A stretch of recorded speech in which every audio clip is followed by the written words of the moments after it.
నమస్కారం. డిఆర్టీవీ న్యూస్కి స్వాగతం. హెడ్లైన్ చూద్దాం.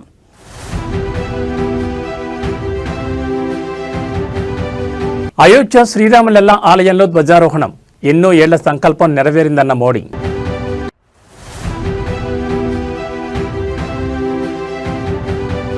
డిసెంబర్ 1 నుంచి పార్లమెంట్ సమావేశాలు. ఈ నెల 30న అఖిలపక్ష భేటీ.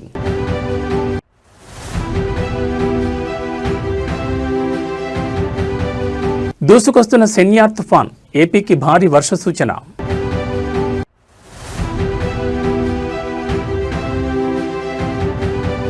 జీహెచ్ఎంసీ కౌన్సిల్ మీట్కు ముందు బీఆర్ఎస్ నిరసన.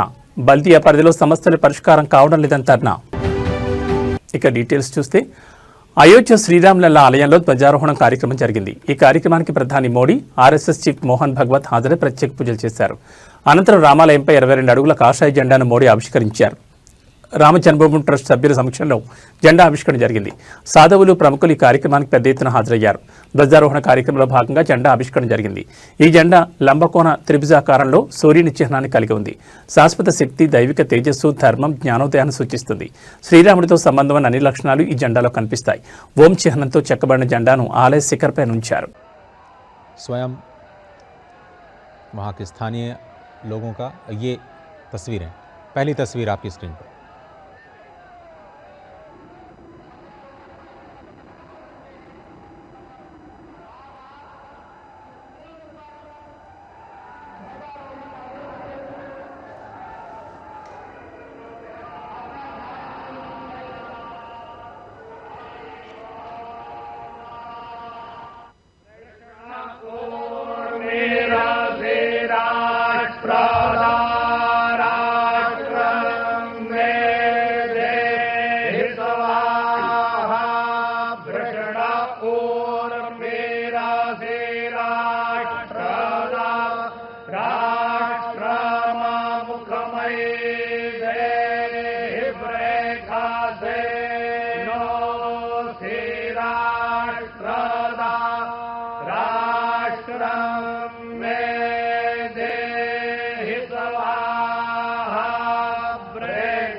అయోధ్య రామ మందిరంపై కాషాయ జెండాను ప్రధాని మోడీ ఆవిష్కరించారు. అనంతరం మాట్లాడుతూ భావోద్వేగ ప్రసంగం చేశారు.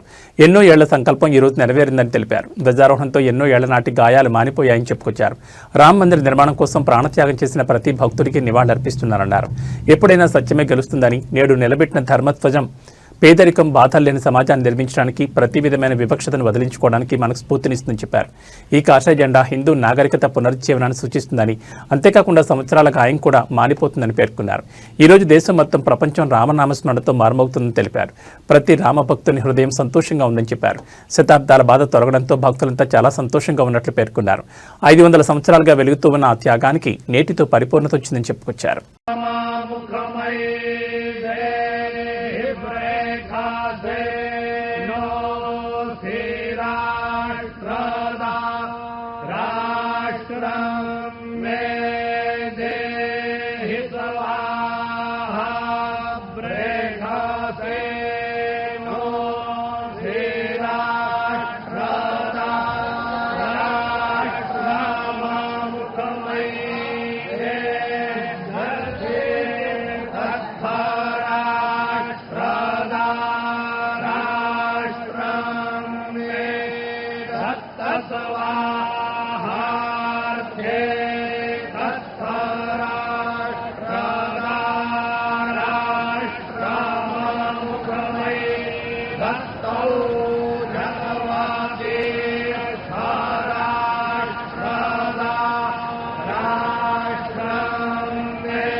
आज संपूर्ण भारत, संपूर्ण विश्व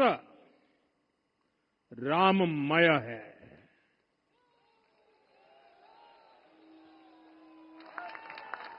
हर राम भक्त के हृदय में अद्वितीय संतोष है, असीम कृतज्ञता है, अपार अलौकिक आनंद है। सदियों के घाव भर रहे हैं,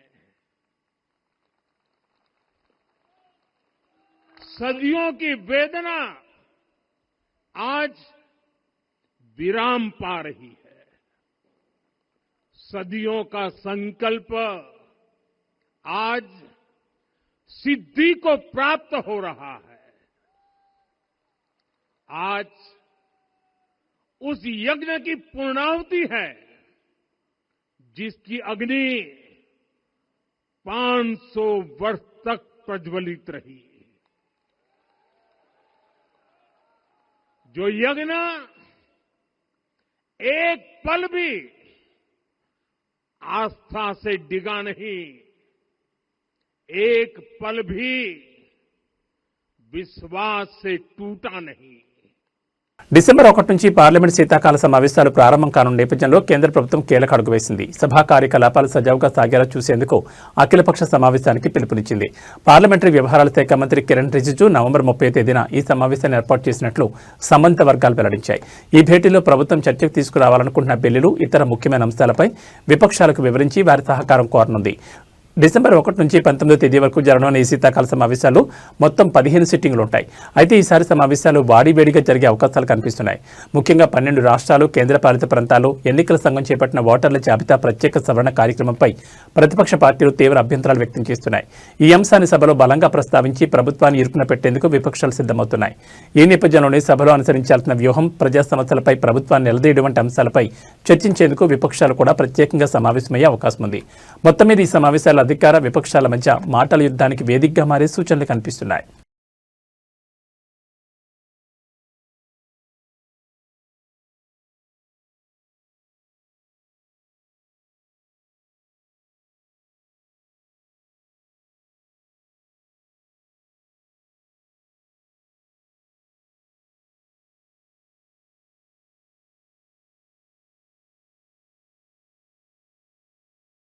బంగాళాఖాతంలో మరో తుఫాను ముంచుకొస్తోంది. మలేషియా మలక్కా జలసంధి పరిసరాలు ఏర్పడిన అల్పపీడనం రానున్న 48 గంటల్లో దక్షిణ బంగాళాఖాతంలో తుఫాన్గా మారే అవకాశం ఉందని భారత వాతావరణ శాఖ మంగళవారం ప్రకటించింది.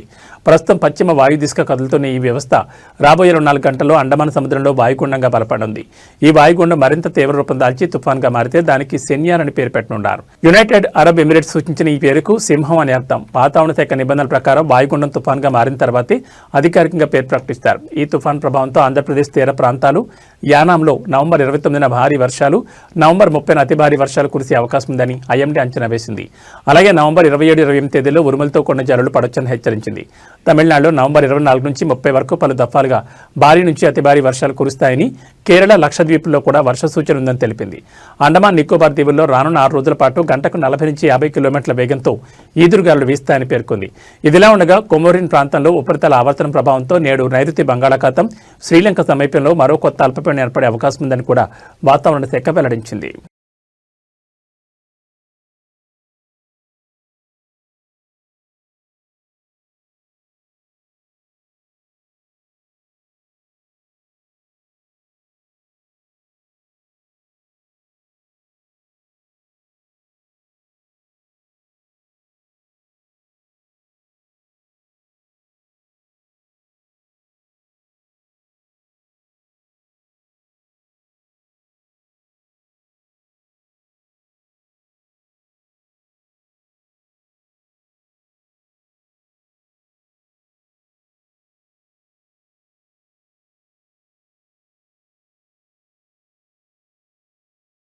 తిరుమల శ్రీవారి పరకామణి డాలర్ల చోరీ కేసు దర్యాప్తులో కీలక పరిణామం చోటు చేసుకుంది. ఈ కేసుకు సంబంధించి విచారణకు హాజరు కావాలని వైసీపీ నేత, టీటీడీ మాజీ చైర్మన్ భూమన కరుణాకర్ రెడ్డికి సిఐడి అధికారులు నోటీసులు జారీ చేశారు. ఈ సాయంత్రం 4 గంటలకు విచారణకు రావాలని ఆ నోటీసులు స్పష్టంగా పేర్కొన్నారు. 2023 ఏప్రిల్ 7న తిరుమల పరకామణిలో 920 అమెరికన్ డాలర్లను చోరీ చేస్తూ రవి అనే ఉద్యోగి పట్టుబడ్డాడు. ఈ ఘటనపై అప్పటి టీటీడీ ఏవీఎస్ఓగా పనిచేసిన సతీష్ కుమార్ ఫిర్యాదు మేరకు తిరుమల 1వ పట్టణ పోలీస్ స్టేషన్లో కేసు నమోదైంది. అయితే హైకోర్టు ఆదేశాల మేరకు ఈ కేసు దర్యాప్తును సిఐడి చేపట్టింది. స్వయంగా సిఐడి డీజీ రవిశంకర్ అయ్యన్నార్ ఈ విచారణను పర్యవేక్షిస్తున్నారు. డిసెంబర్ 2వ తేదీలోగా హైకోర్టుకు నివేదిక సమర్పించాల్సి ఉండడంతో అధికారులు దర్యాప్తును ముమ్మరం చేశారు. ఈ కేసులో ఫిర్యాదుదారుడైన ఏవీఎస్ఓ సతీష్ కుమార్ విచారణకు వస్తున్న సమయంలో మృతి చెందడం పలు అనుమానాలకు తావిచ్చింది. ఈ నేపథ్యంలో దర్యాప్తు బృందం లోతుగా విచారణ జరుపుతోంది. సోమవారం తిరుపతిలోని పద్మావతి అతిథి గృహంలో అప్పటి టీటీడీ విజిఓ గిరిధర్, ఏబీఎస్ఓ పద్మనాభంను సిఐడి అధికారులు ప్రశ్నించారు. చోరీ సమాచారం ఎవరికిచ్చారు, సతీష్ కుమార్పై ఏమైనా ఒత్తిడుందా వంటి వివరాలను ఆరా తీసినట్టు తెలిసింది. తాజాగా భూమన కరుణాకర్ రెడ్డికి నోటీసులు జారీ చేయడంతో ఈ కేసు మరోసారి చర్చనీయాంశంగా మారింది.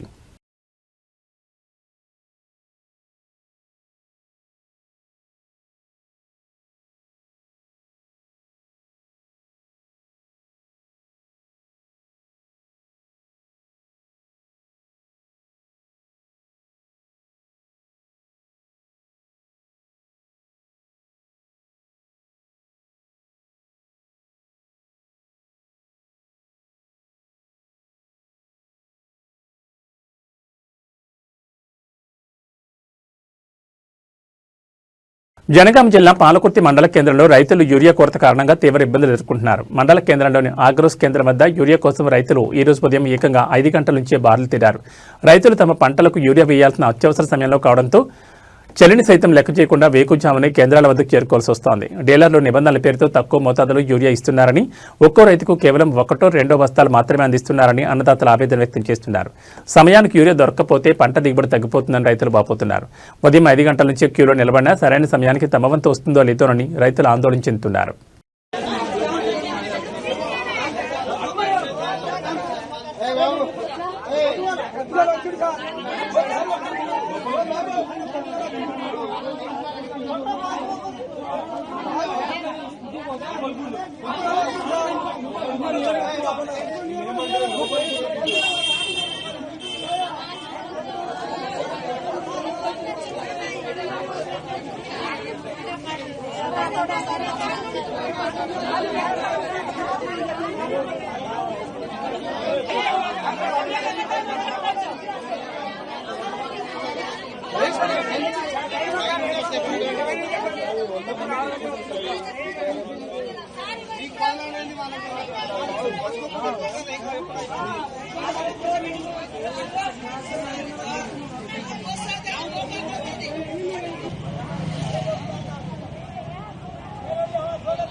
డబుల్ బెడ్రూమ్ ఇండ్ల సముదాయాన్ని పరిశీలించేందుకు వచ్చిన రాష్ట్ర ప్రభుత్వ విప్ రాజన్న సిరిసిల్ల జిల్లా కలెక్టర్కు త్రుటిలో పెను ప్రమాదం తప్పింది.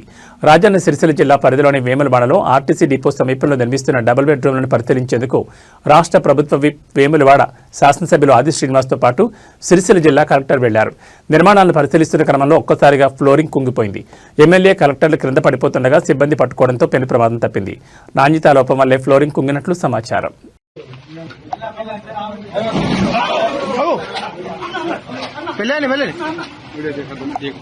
తెలంగాణ రాజధాని హైదరాబాద్లో రాజకీయం వేడెక్కింది. రాష్ట్ర ప్రభుత్వం తీసుకొచ్చిన విధానం రద్దు చేయాలని డిమాండ్ చేస్తూ బీఆర్ఎస్ నాయకులు మరియు కార్పొరేటర్లు నిరసన చేపట్టారు. పారిశ్రామిక వాడల్లోని ప్రభుత్వ భూములను అమ్మకానికి పెట్టే ఈ విధానాన్ని రద్దు చేయాలని వారు డిమాండ్ చేస్తూ ప్లకార్డులు చేతబట్టి నినాదాలు చేస్తూ ర్యాలీగా బయలుదేరారు. బీఆర్ఎస్ నాయకులు మరియు కార్పొరేటర్లు జీహెచ్ఎంసీ కార్యాలయం వైపు దూసుకెళ్లే ప్రయత్నం చేశారు. పారిశ్రామిక భూములు అమ్మడం వల్ల భవిష్యత్తులో స్థానిక యువతకు ఉపాధి అవకాశాలు దెబ్బతింటాయని, ప్రభుత్వం ఈ నిర్ణయాన్ని తక్షణం ఉపసంహరించుకోవాలని వారు డిమాండ్ చేస్తున్నారు.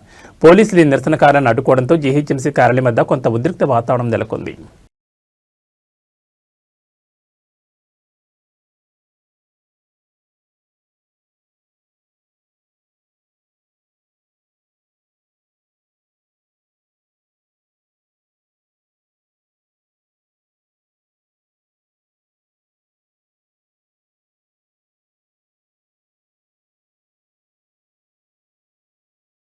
జగిత్యాల జిల్లా మాల్యాల మండల కేంద్రంలో ప్రేమ వివాహం చేసుకున్న ఒక యువకుడి కుటుంబంపై యువతి బంధువులు దాడి చేసి యువతిని తీసుకెళ్లిన ఘటన తీవ్ర కలకలం రేపింది. గుంటూరు జిల్లా మాచర్ల గ్రామానికి చెందిన మాధవి అనే యువతిని మాల్యాల మండల కేంద్రానికి చెందిన నల్ల ముత్తుకుమార్ అనే యువకుడు ప్రేమించాడు. వారం రోజుల క్రితం వీరు కొండగట్ట ఆంజనేయ స్వామి దేవాలయానికి వెళ్లి పెళ్లి చేసుకున్నారు. తమ కూతురిని ఎలాగైనా తీసుకెళ్లాలని నిర్ణయించుకున్న యువతి బంధువులు ఈ రోజు యువకుడు ఇంటిపై కర్రలతో దాడి చేశారు. దాడి అనంతరం వారు యువతి మాధవిని బలవంతంగా తీసుకెళ్లారు. యువతి బంధువుల దాడిలో యువకుడి కుటుంబ సభ్యులు గాయపడగా స్థానికులు వారిని చికిత్స నిమిత్తం ఆసుపత్రికి తరలించారు. దీనిపై స్పందించిన యువకుడి కుటుంబ సభ్యులు మాధవి ప్రాణాలకు హాని ఉందని ఆందోళన వ్యక్తం చేస్తూ ఆమెను తమకు అప్పగించేలా చర్యలు తీసుకోవాలని కోరుతూ పోలీసులకు ఫిర్యాదు చేశారు.